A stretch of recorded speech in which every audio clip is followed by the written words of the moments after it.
FM every Thursday from 4 to 5. That is the Be Local Buzz with Devin on TAN Talk 1340 AM and 106 FM every Thursday from 4 to 5. Looking forward to speaking with you.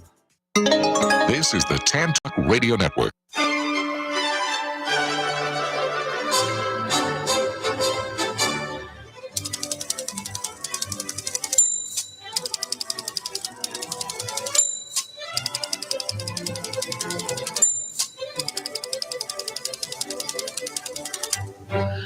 Hi, this is Patsy with a Z. Welcome to Joy on Paper, a program for writers and those who dream of writing, and for everyone who wants to know the story behind the book. Coming to you from glorious Clearwater, Florida, the perfect place for writers to write and readers to enjoy a good book.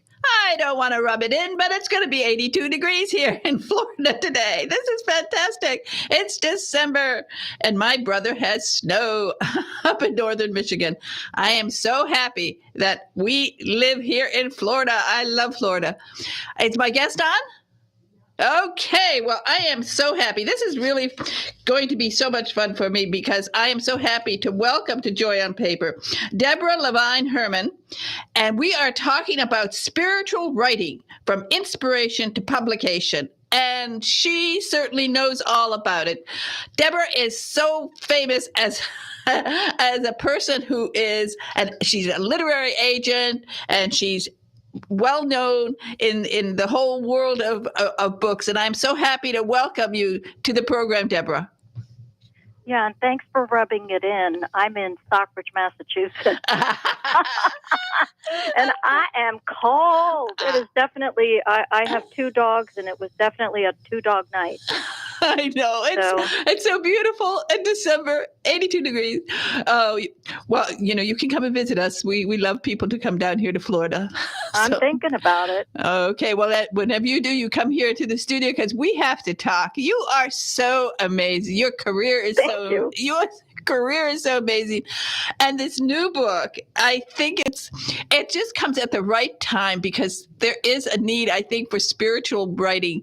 And your recommendations in the book, your suggestions in the book, they also flow into just general writing because you are so knowledgeable. So tell us about the new book, and then we'll talk a little bit also about what it's like to be an agent, okay? Yeah, I wrote the first edition of this book 20 years ago, and it was truly ahead of its time. It was before the burgeoning internet. So I had to, and of course I changed over 20 years. The industry changed. I've been in the trenches as an agent, as an author, and now as an indie publisher. So I just had to revise it from the very first word to the end. And it's in the days when I first started the book, I wrote it because I was teaching writing as a spiritual journey and finding all of these writers who were they felt very alone and they were misunderstood, and literary agents at the time would say, I don't know what to do with this material. And it needed to happen. People needed to realize that this is a thing, this sense of mission, and nobody can talk people out of wanting to share this message that they have, but they need to know how. So that's how this was born. Well, I don't understand this whole there was this negativity for a long time about spiritual writing. But when you look back on history at the great writers, they were writing for a purpose too. They were writing to encourage people into, believing, into thinking about God, into thinking about important things. So it's not always. It makes no sense. It makes no sense. I know, and that's why I kept at it, because people would tell. I had to teach this kind of writer because of the protocols of the industry, and because I straddled so many words. I went through law school. Midway with law school, it was like, well, you can't quit because you lived through it. But I discovered the love of writing, so I combined it. and I was straddling that world where when I got into my, spiritual work, my colleagues in law school were like, "What, are you crazy?" And I said, "No, this is my path." And these writers who were coming into the spiritual awareness were being told they were too woo-woo because they weren't considered mainstream. So a couple of things happened. One, certain writers were able to learn the protocols of the industry and to be tested in the marketplace. And two, the demand increased, because people want to read things that are relevant to their experience. So that's what happened. Well, how do you describe spiritual writing? Because when you look back on it, Herman Melville was writing. Yeah. I mean, you can't get more spiritual than Moby Dick. I mean, he had a message there. And and by the way, his house where he wrote Moby Dick is 20 minutes from my house. Oh, that's fantastic. And I swear he still occupies the house. He's definitely there. Well, he was. And that's my little aside of woo woo. Oh, that's funny. Yeah, it's so true. I actually published a book of Melville's poetry the first time it was ever in one volume. People don't know that he was also a poet. It's called Weeds and Wildings, and people can find that when they go to my website. But all of the writers, the romantic writers, there's always this esoteric underpinning because I believe true writing comes from a connection to the source and to the higher self when it's authentic. And that's why, people were writing about the new age. There was never a new age. It was just age. It was always, there were always these esoteric, greater expanded ways of thinking, but they were perceived as just too out of the box and not commercial enough until certain writers broke through, I guess, and proved the publishers wrong. They didn't want to take risks. And now, actually, publishing is even more risk averse, which is another reason I reintroduced this book, because spiritual writers especially, or writers that are just not in that, huge, massive platform position, may need to look at alternatives to getting their message out. But there's a lot of opportunity for them to do so. So that was kind of a roundabout answer, I hope, to what you asked, which we may have to rewind because I lost the thread. No, it's wonderful, because if you don't have that within you, I don't know how you are a writer, because you have to have, there's some spiritualness in, I think, so much of all of the great writing.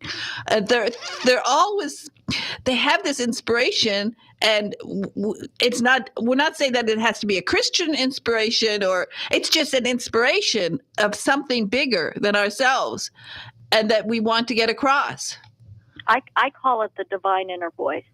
When you, and that's why part of the book in the beginning is all about what I call the 7 lessons of Soul Odyssey, which I believe are very universal. I apply them to spiritual writing because it's just a natural to show the spiritual path and the writer's journey as this singular thing. But we are all connecting to this central part of ourselves, the divine inner voice, that is the place of our greatest authenticity. That's our message. And that's what we are here to contribute and explore and share with other people. Well, you've broken your book down into 4 parts, and let's get to the part about transforming inspiration into an angle. What does that mean? Because sometimes people will say, I have this idea, I have this inspiration. Now, what do you mean by turning it into an angle? It's following the protocols of publishing. The greatest problem I see when I work with authors and when I'm doing developmental editing or, helping someone polish their book is structure. And we can talk about manuscript or we can talk about book proposal. You can't put a universe in a bottle. You need to choose very strategically what part of that universe is going to be in in that structure, that box, that bottle. And you need to combine your understanding of your message with who's going to hear it and who's going to read it. So that's what I mean by the angle. You need to find what some people call your through line, your hook, your theme. Why does the book need to exist? And then everything else in the book needs to focus and relate back to that central point. And that's how to organize a narrative. It's communication. Now, when of course, you've seen a lot of a lot of book proposals and a lot of books. How do you make instant judgments, or how do you know when something is right? Now I'm in several different positions. I was working with my husband's literary agency, which is a nonfiction agency. I worked for many years and learned some things that were a little, scary about how few books are actually accepted even to be represented by agents. And I learned how to curate those books. So immediately there are things that will cause a query letter. First step really is the query letter, but the book proposal or manuscript needs to also exist before anybody would send a letter to an agent or an editor. That's number one. A lot of people will sometimes call and say, "Oh, do you like this idea?" Well, don't do that, because there's only we remember. So if we say, "Oh yeah, I love it," and then they say, "Oh good, I'm going to go write it," it makes us very frustrated. So you want to you have to decide. You have to learn what they're looking for. You have to decode their thinking. Even though a lot of people get into the book business because they love books and they love reading and they love a good story, or they love to learn, because there's different protocols for different genres, they have to also decide, can this be marketable? Is this something that more than 5 people are going to want to read? Because it's a business. And today's world has the advantage of providing opportunities for content that may only appeal to a niche audience. But if you're going to ask a large company to invest in you, they've got a higher threshold to make it work economically for them. And now, there used to be all these different indie publishers. There's a lot of conglomerates. And, we could spend a whole show talking about that whole thing, but they really have a high threshold of what they can acquire. So immediately, it's not that we make a judgment like I like this or I don't like this. Now, that's in the general marketplace. We look for certain things that can make a book potentially successful. Now, for me, when I'm looking at, books that are by spiritual writers, it is an intuitive thing, because I also test my intuition and the energy of the writing, and I feel what that person's goal is. And I'll be much more inclined to look at something or even work with someone if the energy is right, that they are not full of their ego, that their purpose for writing the book is a positive one. So I hope that, it's 2 different mentalities. So of how decisions are made. Well, when somebody has an idea, they have an idea for a book, should they immediately go to Amazon and Google what are the best sellers in the area that they're interested in writing about? Do they then sort of have to keep this always in mind? What do they do to know, where to find this if angle? it's a marketable book. Yeah. Again, for spiritual writers, I think the first place is, what is your message? What is your authentic passion? Because if you are really, really passionate about something, I believe if you're on a spiritual path, that is going to ultimately lead to what your divine message is and your mission. However, from a business standpoint, like you never want to try to follow a trend. It's good to know the trends, but if, for example, there are all these books on angels and you decide, I want to write a book on angels, which happened many years ago, it was too late, because publishing is, at least traditional publishing, the conglomerates, they're at least a year to 18 months behind what you see on the shelf. So you don't want to write to a trend because you think that's going to help you get published. For example, romance is the top most lucrative area of publishing. It would be only wonderful if, when I was starting out as a writer, if I could write romance novels. I couldn't. It wasn't in me. It wasn't my voice.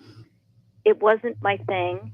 I love to watch Hallmark movies, but I couldn't write a romance novel. Other people, that's what they're drawn to, and they're good at it. So you can't try to mimic what you think is going to be successful.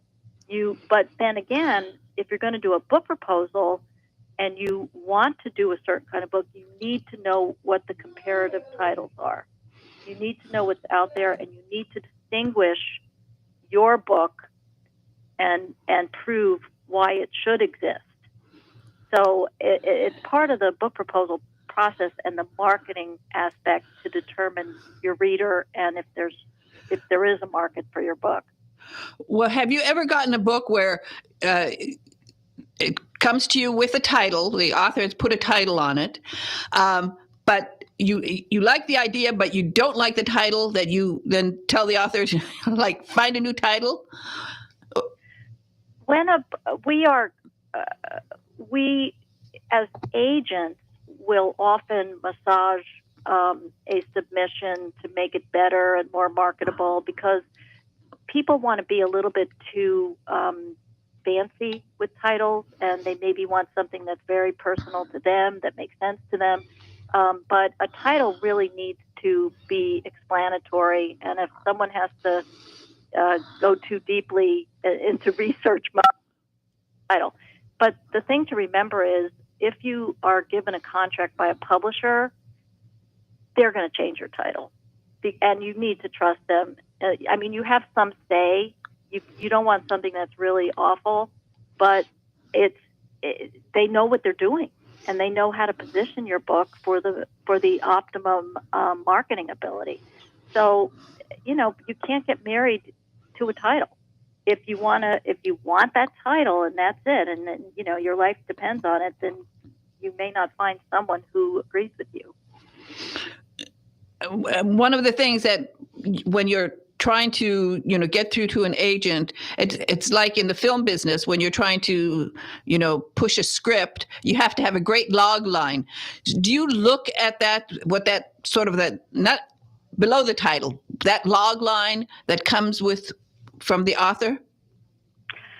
In a query letter, it's a log line and a hook are really the same kind of exercise. So when a person is looking to explain their book, they need to be able to explain it in a very small and confined way. So it's like, if it's a novel, who's the protagonist, what was the happening, how did they change, and what's the result? Okay, that's pretty much a novel log line or hook. And you don't want to be cute and hide the ball and say, you have to read it to get to the end. No. If you're trying to get someone to represent you or buy your book, you want to tell them in the best way possible of what your plot is. With nonfiction, in the very first paragraph of a query letter, you want to be able to condense the important parts of your book into that very succinct description. So yeah, it's a crossover, because we don't have that much time for you to engage us and convince us that we want to look further.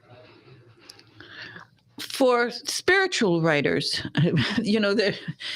they have the ones who have a real strong message they want to get across. They're desperate, really, sometimes to help people. They want to help people to understand things because perhaps they've gone through something traumatic, perhaps they've gone through life-changing events in their life, and they really are eager to help people. When you get to that point, when you find somebody like that, if the book isn't exactly right, do you tell them? Do you ever tell somebody, well, I like the idea, but rewrite it, or get get some editing done here? If I'm, because it doesn't serve anybody to. You can get that kind of support from your relatives or your mom, or your siblings. You don't want that when you're trying to be successful as a writer. You don't want someone who's just being sadistic and ripping you apart and ruining your ambition and inspiration. But you want constructive feedback with answers of how to improve your work. When a person is desperate, that's a red flag, because it leads me to believe that somewhere in their spiritual path, they believe they are either the only one, that the world depends on what they have to say, that they're the chosen one, and that's a red flag for me for what I call in the 7 lessons, the ego lesson. One thing I really want to stress for people who are on a spiritual path is you are not the only one. We are all we're a collective of souls who want to make a better world, and it requires humility, and it requires surrender and asking, what is my part and how can I help? And that, because I've had spiritual writers give me books and say it has to come out by next December because the world's changing and people need this. Well, God's time and our time are very different, and our time and publishing time are very different. And you've got to understand that things happen as they're supposed to happen, and you can't rush something and you can't blow it. And that's if right. It's meant to happen. And it's a business too.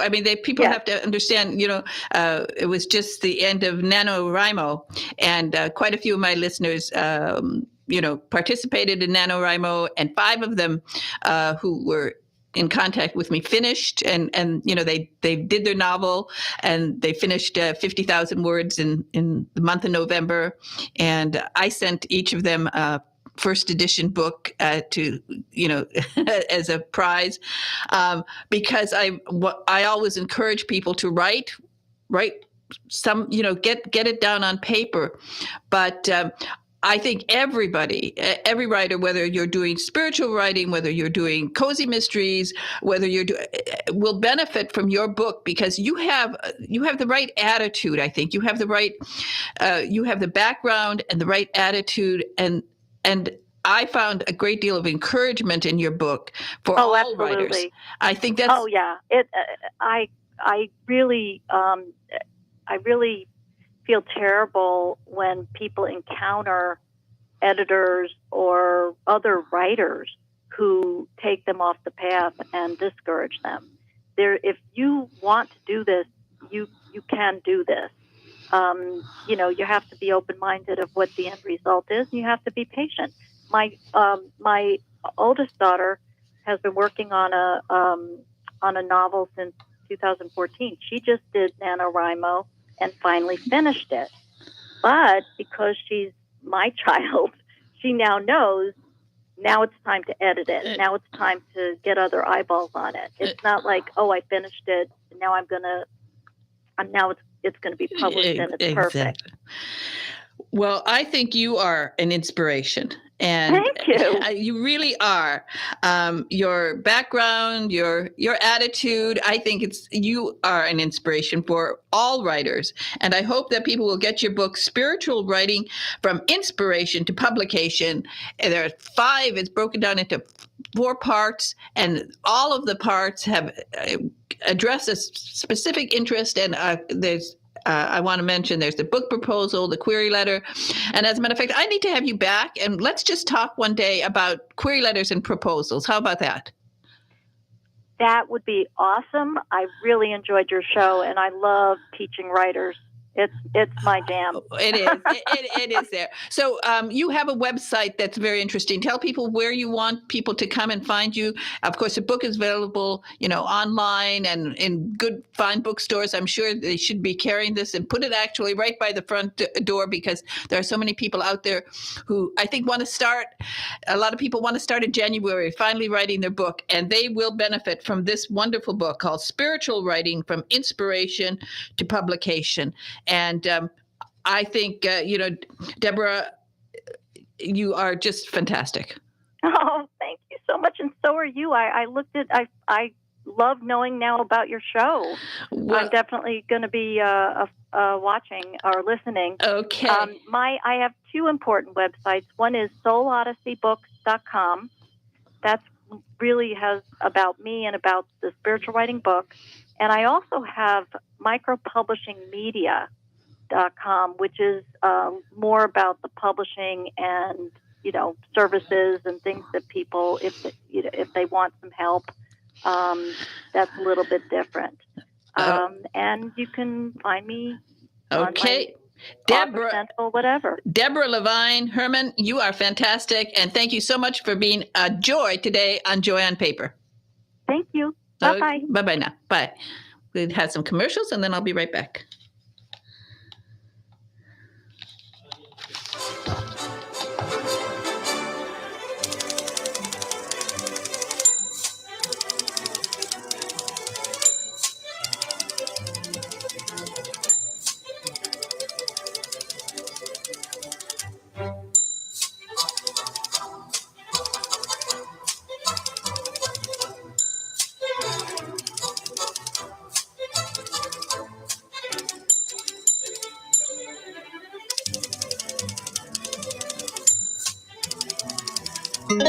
This is the Tan Talk Radio Network. Are you ready to eliminate your home energy bill? Well, get ready to harness the sun. Go EHS, Effective Solar Solutions by Efficient Home Services. With no upfront costs, you can save money on your utility bill and even eliminate your electric bill altogether with EHS Solar. Call EHS, the #1 solar installer nationwide. We know how to customize your home. EHS handles every project in-house with no subcontractors. Remember, no upfront costs, tax breaks, and the best company in the business, Efficient Home Services. Schedule an appointment today at 727-353-3757. Visit our website and download your free buyer's guide to going solar at www.goehs.com. Go solar, go savings, go EHS. Call 727-353-3757 today to talk to our experts.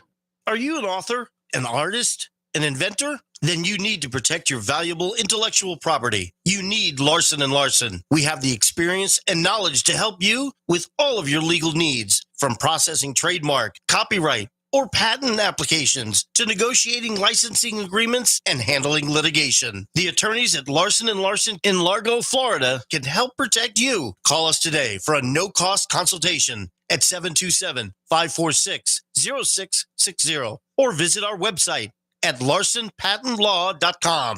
Do you dread being called on to speak at meetings or family functions? Have you envied those who can sway an audience with well-chosen words? Do you know that people who speak well earn more money, earn more recording careers?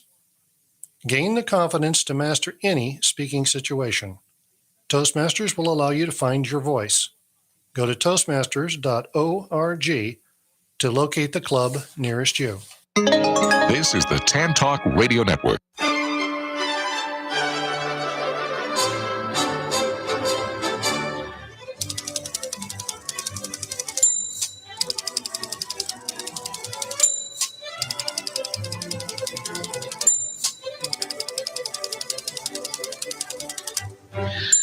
Hi, this is Patsy with a Z, and I am back with my next guest, and I am just so thrilled to have Andy Saunders on the program to talk about Apollo Remastered because he is fantastic. Hi, Andy.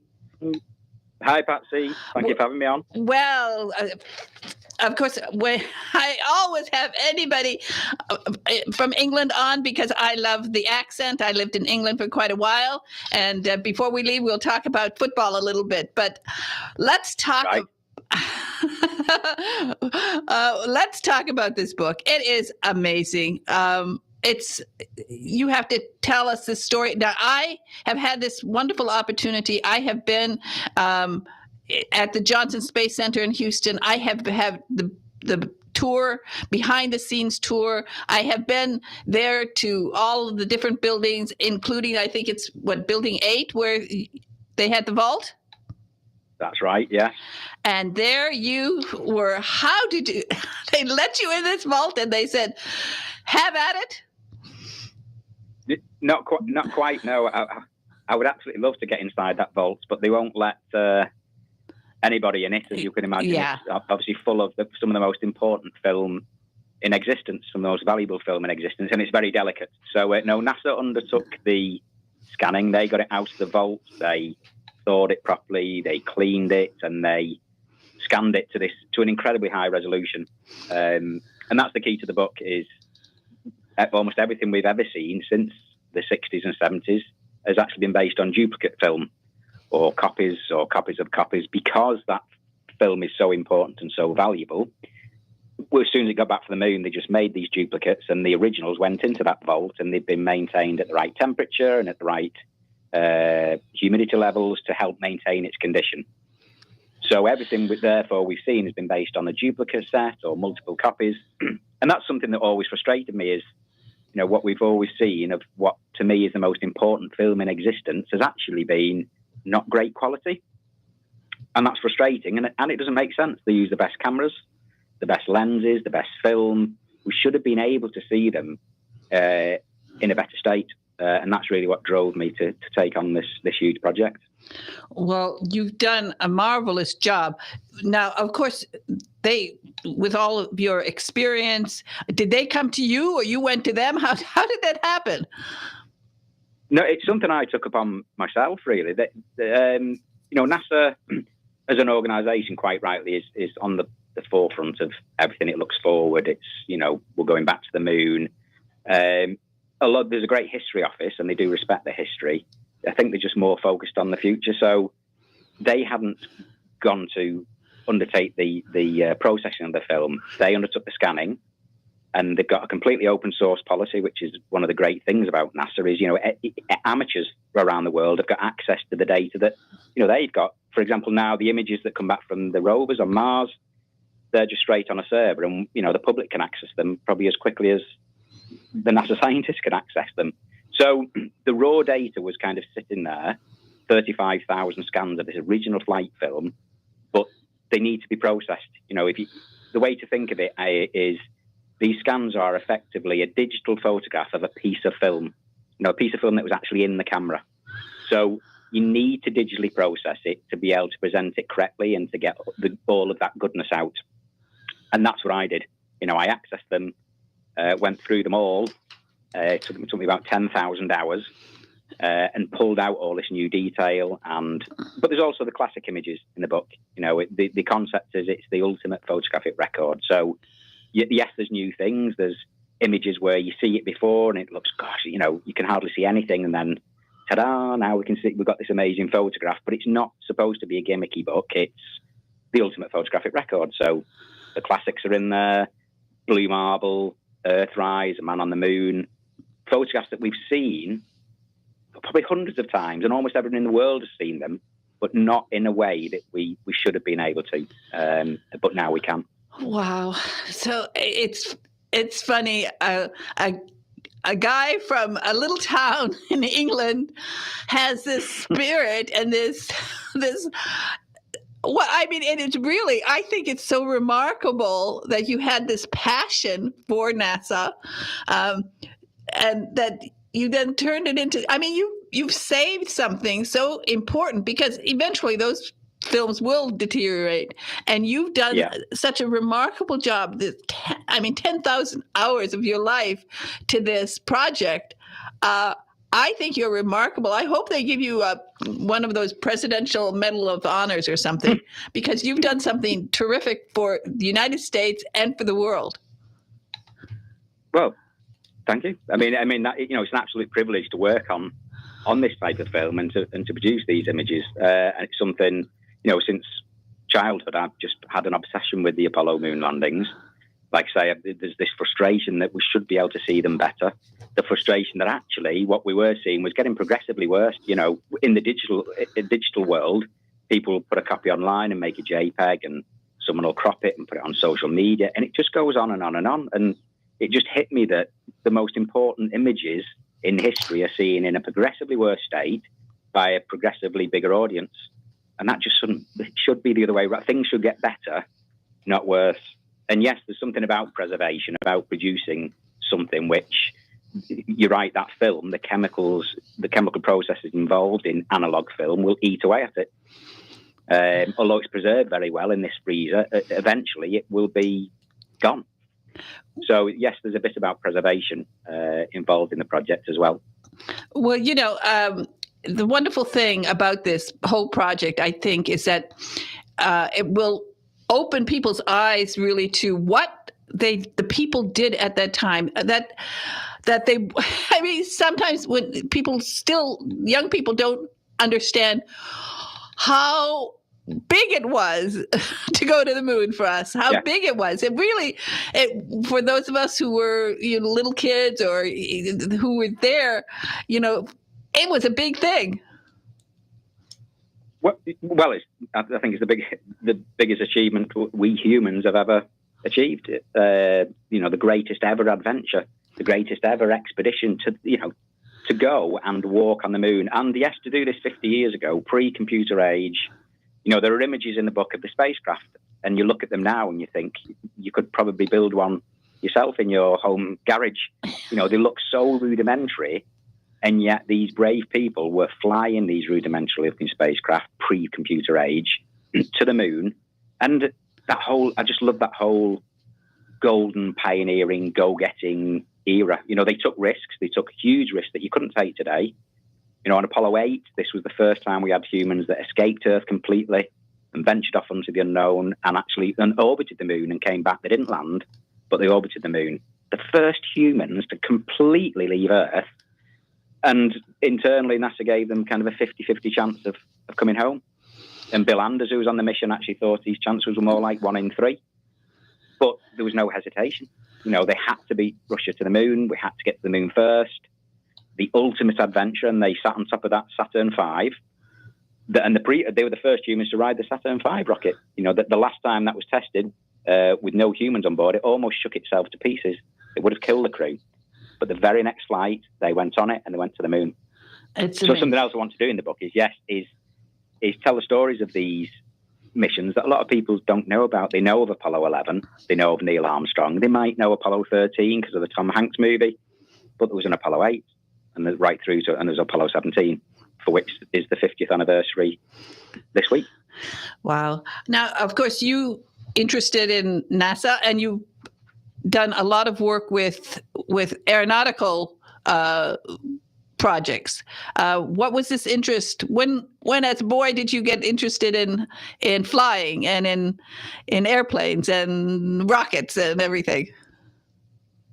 That's, funnily enough, actually, that's another Andy Saunders. Believe it or not, there are two English English Andy Saunders authors. One does aviation and one does space aviation. Would you believe? I'm sorry. Having said that, I do have a great interest in aviation, and that is actually part of the reason I was enthused about the Apollo missions. I loved actually anything that could fly from, as a kid, like boomerangs, little helicopters, jet fighters when they come over. I'm one of those people that just gets goosebumps when a jet fighter goes overhead, on training missions, for example. So I've always been into that, but rockets really were the ultimate flying machine. And when I found out a rocket had been to the moon, I was a little boy, that just blew my mind. Well, it's funny. Sometimes Americans don't realize that, all over the world, people were fascinated with our space race and with what our astronauts were doing. It didn't matter, what country. Everybody, people in all countries around the world were interested. Yeah, I mean, I can only imagine, if I was an American and got a copy of this book and I'm flicking through and I see the US flag throughout on the moon, how unbelievably proud. I mean, I'm incredibly proud, and I'm not from the US, just proud of what we humans were able to achieve. So yeah, of course it's, as a lot of the famous quotes at the time went, for all mankind, they were representatives of us undertaking this extraordinary moment in human history. In the UK, when I do an event, people of a certain age come up to me and say, this was my era. In the UK, it was about 2:00 in the morning, and they remember their parents waking them up, getting the black and white TV out and say, you just sit there, you have to watch this moment. And of course, it's lived with them forever. And they say to have a book now, 50 years later, they're now kind of in the 60s and 70s. And to be able to see it in this way has made quite an impact on them. Where did you do this work? Did you do it at home or where? Yeah, the beauty of, I could download the images and work in my home office. So when I uncovered this clear image of Armstrong, that was a frustration. We'd never had a clear image of Neil Armstrong on the moon because he held the camera. So when I applied this unusual stacking technique to the 16mm film, that was the first image that kind of got me known, if you like. It was on the front page of the national newspapers over here. But when I was working on that image, it was just in my home office. It probably was 2:00 in the morning. When I do a lot of my editing, everyone had gone to bed. And as I started to kind of process it, almost like an archaeologist brushing the dust off some old artifact, the detail that was coming out was I just couldn't believe what I was looking at. This was Armstrong, not only a clear image of him, his visor is up so we can see his face, see his eyelid. And it was recognisably Neil Armstrong. So from having no image really at all of him on the moon, we've got one now of him on the moon, and it's recognisably him. And I just undertake all of that work from my home office here in kind of northern England. Oh, that's wonderful. Near Manchester. Are you near? I live in between Liverpool and Manchester. I love your accent. So I love it. But you even found Alan Shepard's golf ball? So uncovered all kinds of things through the project. So when I got to Apollo 14, I was aware of the Shepard hitting the golf ball. We always knew where his first one went, but the one that he said went miles and miles and miles, famously, never found. But in the high-resolution images and some processing, I found that ball. I found his divot, and then I was able to calculate exactly how far he'd actually hit the ball, which wasn't quite miles and miles, unfortunately. Oh, I think it's so delightful. I think that it's just wonderful that you did this. This is what is so remarkable. Human beings just sometimes they're inspired by something and then they do something that's truly marvelous. And what you've done here is truly marvelous. I think it's just so. I hope that people will be inspired as much by the photos as by you, because it takes sometimes one person just to be determined, and you did it. Yeah. Oh, well, thank you very much. I hope people enjoy it and enjoy the photograph. Well, I'm sure they will. I think that you'll, get a lot of opportunities to perhaps get on American television too, and to talk about what you've done, because I think we're all thrilled with this. And as you said, it's a 17th anniversary. Right? No, it's the 50th anniversary of the 17th. 50th anniversary of the 17th. And it is, so that happened a few years before you were born. And yet it sparked in you all of this wonderful, wonderful work that you've done. And as I said, whenever I get somebody from England on, I have to talk about football, but I just want to tell people, get this book. It's by Andy Sanders, and the name is Apollo Remastered. It's wonderful, wonderful photography. Perfect gift book. Absolutely. If you're looking for a Christmas gift, this book is ideal. Everybody will love it. They'll spend hours. You literally spend hours and hours. Well, not 10,000 hours like you did, but hours that you go back and you just marvel at what we did as Americans. And then now what somebody from England did for us. And I think this is a really something that you have to be honored for, because you've done a terrific job. But before I let you go, I want to just talk a little bit about football. What are you? Oh, it was a good game. Well, in terms of Premier League, I mean, I'm halfway between Liverpool and Manchester. But I'm on the Liverpool side in terms of football, not Manchester United. I'm absolutely not Manchester City. I'm Tottenham. I'm Tottenham. Spurs. I'm all Harry Kane. Everything I do. I have. My sister has a 20-foot Tottenham scarf that she wraps around her for every game. We're in Florida. But I lived in England, and I just fell in love with Tottenham, and so that's my team. Well, Harry Kane's doing very well for England, so I'm okay with that. Yeah, you have to be okay with that one. That was good. They did a good job, and I've had so much fun the past few weeks. I spend. That's almost the only thing other than the British baking show. Those are the two things I watch: Premier League and British baking show. So right. That's a nice mix. It's a nice mix, isn't it? But we have to be very happy that England got through, and it's just wonderful. I'm so happy that you were able to join me today to talk about this wonderful book, and I think. I just want to thank you again, Andy Sanders. I'm sorry I mixed you up with the other one, but that's fine. You're both in a great tradition. I'm the famous one. That's it. You're the famous one now. We need to get you a Medal of Honor for what you've done here. Thank you very much for being on Joy on Paper today. Thank you. Okay. Bye-bye now. Bye. Bye-bye. All right. What a guy. Wow. Can you imagine 10,000 hours looking at negatives and photographs and what he's done? His work is tremendous. I mean, really tremendous. And as I said, this is a absolutely perfect gift book.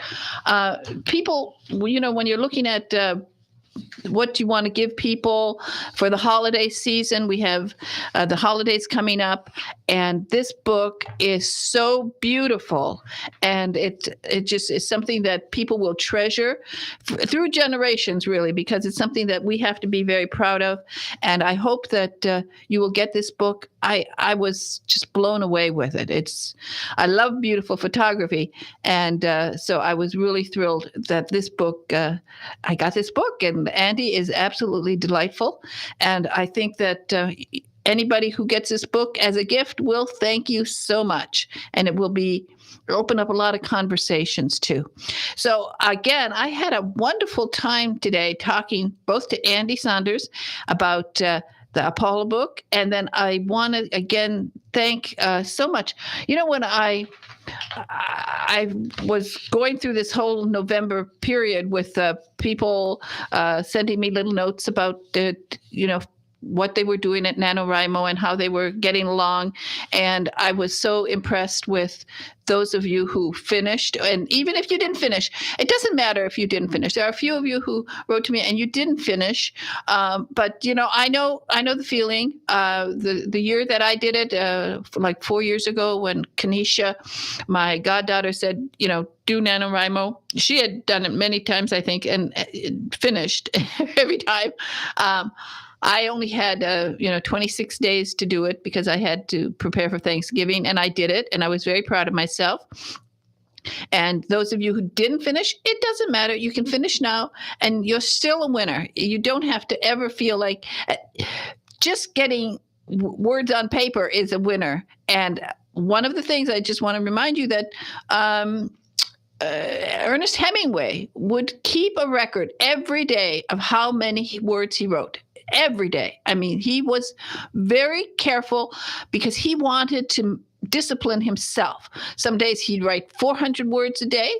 That was he was happy with that. Sometimes he did 600 words. If you go back and look at some of his notebooks and some of his records, you'll see that some days he wrote, but he always wrote, even if on sort of days when I think he might have even had a hangover. He still sat down and he typed and he wrote, and he got 300 or 400 words. And as I said, some days he got up to 800 words. And many people nowadays, I think you can type faster, perhaps, if your mind works fast, because you can do 500 words a day if you want. It's just a matter of disciplining yourself. So do that, and you'll be happy. And those of you who are now finished your book and you have to edit, I want to tell you one thing. James Joyce edited one chapter of his book. How many times did he do it? Like 300 times or something. I have to look it up. I can't remember. But there's one particular chapter in his book. It's a very difficult chapter. And it was about a hospital and a birth and stuff. He rewrote that chapter at least 300 times. 300 times! Until he got it just perfect. And then, of course, being James Joyce, he did get it just perfect. But you can do it too. It's all a matter of being disciplined, learning your craft, and saying, okay, I'm going to do it. And I was very happy when I was reading that chapter recently. I'm rereading Ulysses. This year is my sort of goal to finish Ulysses, and for the third time probably. But when I got to that chapter and I remembered how many times he had to rewrite it over and over again, and every time he changed something, and finally the chapter is now perfect and we can read it. Anyway, everybody, remember what I always tell you, that one of the joys of life is to see your words on paper, or to hear them spoken in an audible book, or if you're very lucky, to hear those magic words, lights, camera, action, and your book will be turned into a major motion picture, a streaming video, or perhaps a series on the Hallmark Channel, like I'm hoping for Carol J. Perry. Her Christmas book is out. It is called High Spirits, and it is spirited. I can tell you, she's got a lot of ghosts in there and a lot of fun. And the Haunted Haven is based on a hotel here, just a little south of me here in St. Petersburg, Florida, and it is wonderful. You have to get High Spirits. It's a Christmas book, and it's fun. And then everybody say something nice to somebody today. I will say something nice to Big Ed in the control room. Thank you, Ed, for everything. Okay, he saluted me. I saluted him. And remember, you can do 500 words a day if you want. All you have to do is sit down and start writing. And in a year, it's December. If you start in January, next December, you'll have a book. That's it. That's it. Bye-bye now.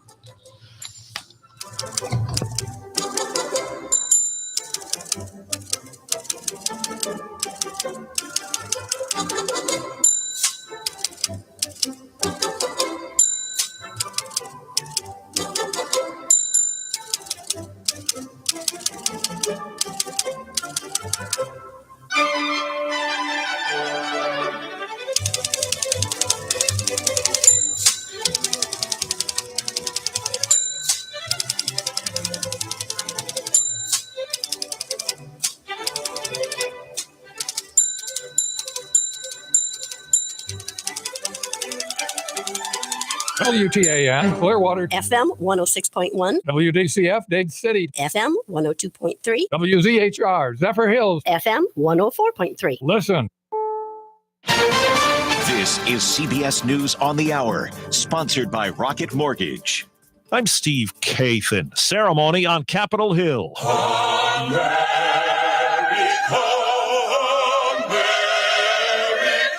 As the Congressional Gold Medal is awarded to law enforcement people who fought to stop the attackers who tried to upend the peaceful transfer of power nearly 2 years ago. Republican leader Kevin McCarthy. These brave men and women in uniform stood strong in the line of duty for our country, and we're forever grateful for that.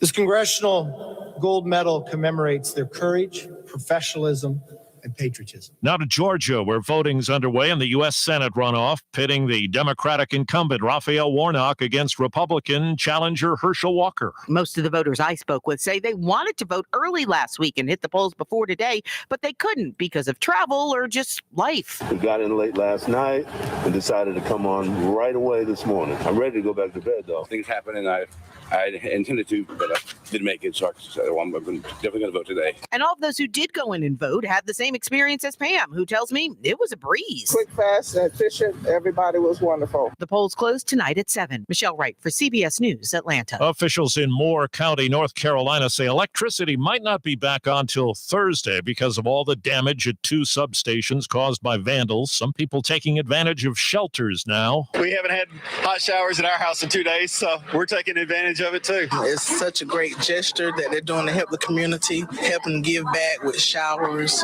food. Overseas, power and water are the targets in Ukraine as Russia steps up its cold weather attacks. CBS's Imtiaz Tayeb. It was a frenzied attack on cities and towns across Ukraine, but Moscow's assault might have been far worse were it not for Ukrainian missile defense forces shooting most of the missiles out of the sky. Yes, contact! But that's small comfort for those who paid the ultimate price, including Olha Trosina's 2 neighbors. They were seeing off their son and daughter-in-law, she says. They went outside to wave goodbye, and they were killed. Russia has ruthlessly been targeting Ukraine's energy grid.